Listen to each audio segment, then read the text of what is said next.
ready for a long run. This will be the last long-ish one before I really start to wind things up before Grampians. But 3 or 4 hours in the bush should be good. Finish the old cup of coffee and get this show on the road.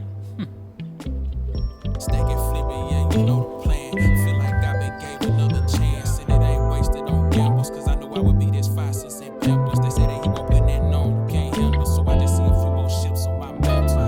Since I'm gonna need something else to burn, daddy, and I got nowhere to turn. Nobody be jumping and concerned. Lie in the basement, don't act like you ain't heard. How fast do you burn?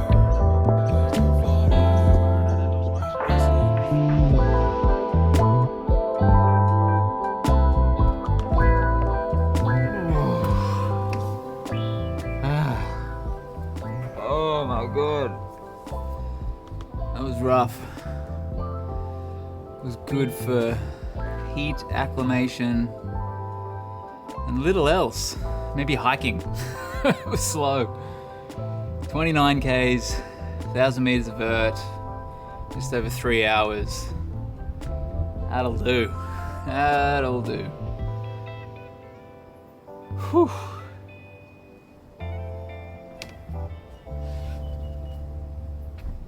So that's pretty much the bulk of my training done. The Grampians Peak Trail 100 miler is like 2 weeks away now. So quite naturally, my attention is turning towards gear. But rather than doing a video on the specific mandatory gear requirements for this specific race, I thought it'd be fun to talk about what ends up being my trail running everyday carry. Number one, it's my GPS watch.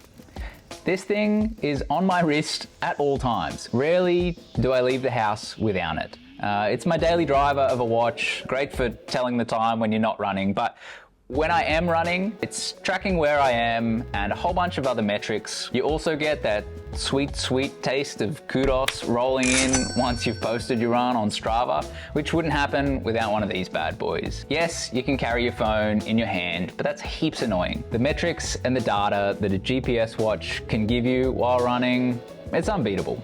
And so that's number one on my list, closely followed by a good set of trail shoes. I've been running in the Norda 001s for the past few months. Absolutely love these, but basically all you're looking for is a pair of shoes that are comfortable and give you good traction. Absolutely, there are occasions where road shoes are up to the task, but every single time I go trail running, I'm sticking a pair of trail runners on my feet.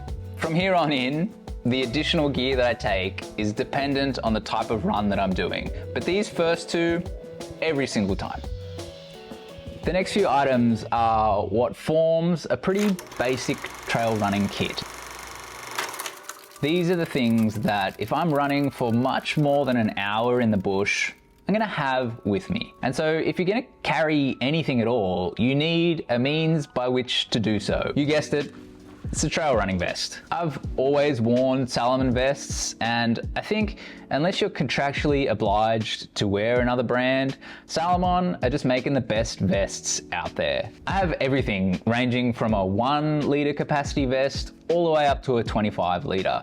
And my go-to, it's the Salomon Advanced Skin 5. I feel like the 5 litre capacity just strikes the right balance, that it's not too bulky and heavy if you're only carrying 1 or 2 things, but I have literally loaded this exact vest up with all of the mandatory gear, including a 100-weight fleece, and it fit fine. I absolutely thrash this thing.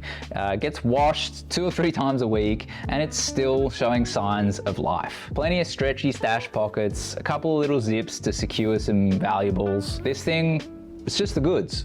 And so I think the first item that is necessary to carry with you on a trail run is a trusty mobile phone. No joke, I downgraded from my iPhone 14 Pro back to the 13 mini for the express purpose of it being easier to run with. But in all seriousness, having a means with which to communicate with the outside world while you're running in the bush, it's important.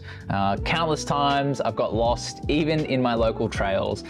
Pull my phone out, and when there's reception, you can get access to maps, get yourself unlost, and remain safe. And so carrying a a phone with you while you're trail running, it's a no-brainer. And now I hear what you're saying.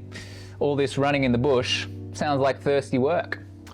And that's when soft flasks come into play. You're gonna get a couple of these with any trail running vest that you buy, and they are absolutely golden. I said golden, not molding. Stick some water in there, add some drink mix for a couple of cheeky calories if you like, but having water with you while you're running in the bush, it's important. If you're not familiar with soft flasks, their genius lies in their malleability. As you drink from them, they will collapse and compress, leaving you with no annoying sloshing sounds.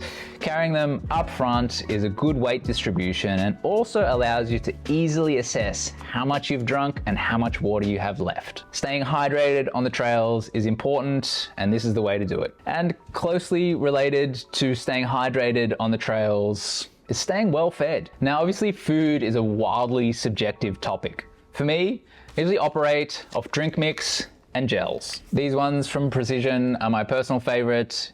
Yes, they help me out, but these things are the real deal. And now when it comes to packing the right quantity of food for your trail run, I always do so with the same philosophy with which I order pizza. I'd rather be looking at it than looking for it.